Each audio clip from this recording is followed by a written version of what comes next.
Creator's pilot activities, they are very centered on active creative activities, encouraging also the personal self-expression and the interaction between visitors and residents, inspired as well as this local and indigenous resources, both people and place as well.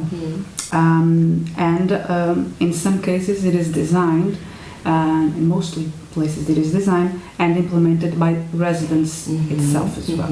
So people attached to the place. So we have here like four aspects that are very keen to this working definition of creative tourism that we consider. That is the first, the active participation, the creative self-expression, the learning process as well, but also the community engagement. So those are the four main dimensions that we see, how we see this working definition of creative tourism. And basically we have the scientific objectives, that is, well, to improve the level of knowledge of creative tourism, to understand the processes and the impacts, the multidimensional impacts as well. So we have this monitoring aspect as well, but we have the application objective as well within the project, that is to develop this strong and sustainable partnership between public and private stakeholders in each region, and to enhance this positive impact of creative tourism, of the tourism itself, for local and regional development, and in residents' daily lives as well. So, for instance, we have some municipalities, we have some cultural associations, some regional development associations as well, some small companies directed with the tourism field, some partnerships. That is the case, for instance, of Mosaico Lab. We already have activities within Creatur, activities of creative tourism activities within Creatur, being implemented across the country. And they are from different areas, different from a cultural and content perspective. They are very different in itself because they are local based. They are directed with the community, with the traditions, with the cultural heritage. So we have, for instance, textile, pottery, workshops, ceramic, leather. We also have photography or illustrations. Gastronomy. Exactly, the gastronomy. We couldn't run from it. No, not in Portugal. Performing workshops as well. It all depends on what the place and the locale that they are being developed. It's the growing realization of creative activity and self-expression that people are they are seeking, and the meaningful the meaningful and mindful travel niche, the thing that Sylvia Ribao was talking about. That it's to contribute to the discovering of an expression of one's authenticity as well, and also the relaxation and the fun is associated as well as almost a growing desire to detach ourselves, to unplug from the high stress of the urban environments. So we can see, for instance, the reasons for our visitors, in this case, to select that specific activity they took part of. One of the main reasons for them to select that activity was to be culturally motivating, for instance, more than 90% of the visitors. Or, for instance, to be to stimulate their creativity. It's also one. 81% as well of the visitors. It is original. That is another one. Yeah. One of the reasons, like 89% as well. But also one of the reasons is to enable to meet and interact with the local communities. That is very interesting. And more than 75% of the... So interaction, the real opportunity of interaction, not just in the hotel or in a restaurant, but by doing something that is relevant for both. Exactly. Yeah. Both with local with the interact with local community. There is this around more than 75% of the visitors that previously select that activity because of this reason as well. And this is a concrete thing what we see in the 2017 WISE travel conference survey. They actually conclude and they said that young travelers worldwide, they are using their vacations, their holidays, to develop their creative potential. It went from 18% in 2012 to over 30% in 2017. So it's, I think, an increasing demand. Growing. It's not a niche anymore. Yeah.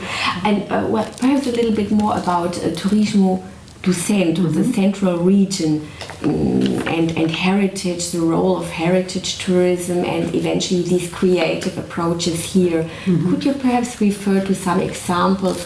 Is it an important issue here in the central region, and how is it being developed, and what does Turismo do Centro, which is the DMEO, do to support this? So we have made, for example, a partnership with 4 municipalities. So the main goals are to make a structured product, a touristic product, involving the community, and after promote and communicate. We want to create some unique examples and of involving the artists, the local artists, and make these real souvenirs and make people that visit these sites participate in this process of creation of these souvenirs and merchandising. The second class of action is dedicated to education and to young people, scholarship. We are making a partnership with schools management in the municipalities and with Microsoft Portugal. They will develop, we are now starting this action too. They will develop a special edition of Minecraft game.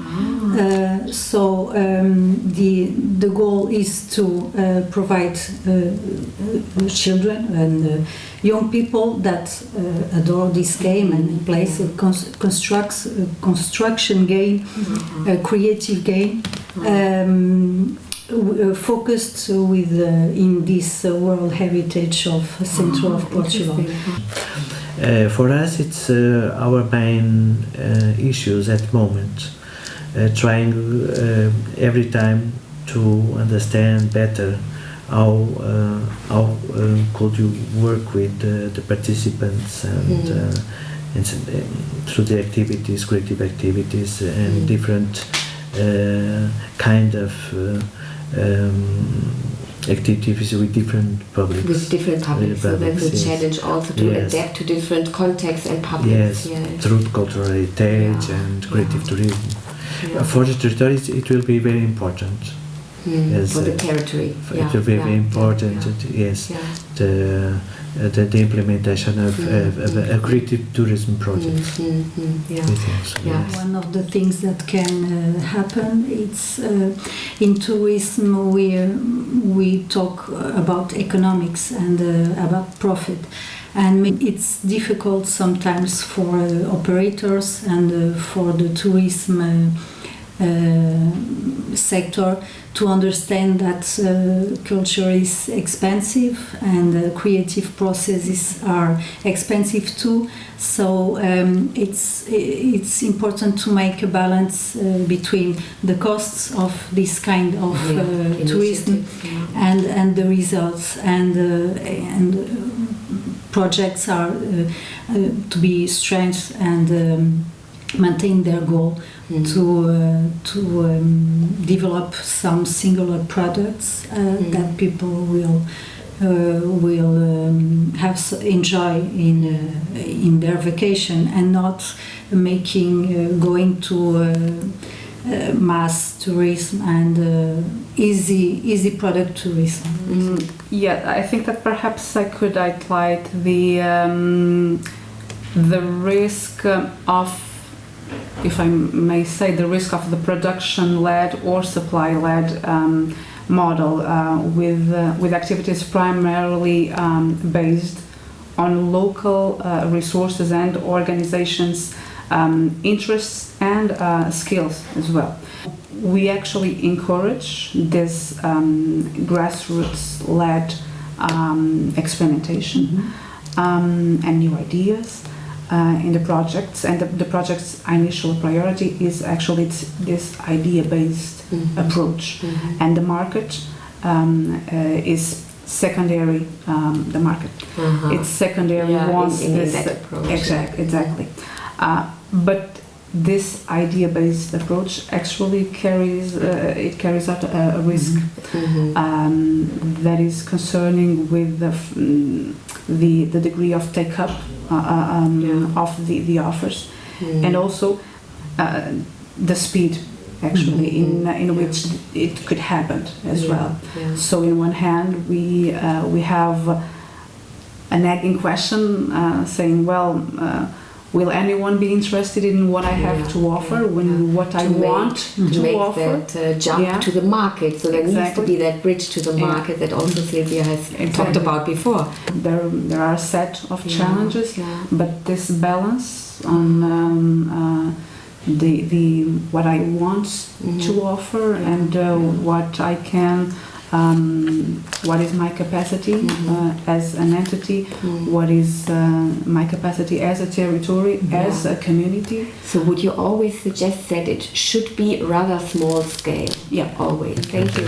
Thank you.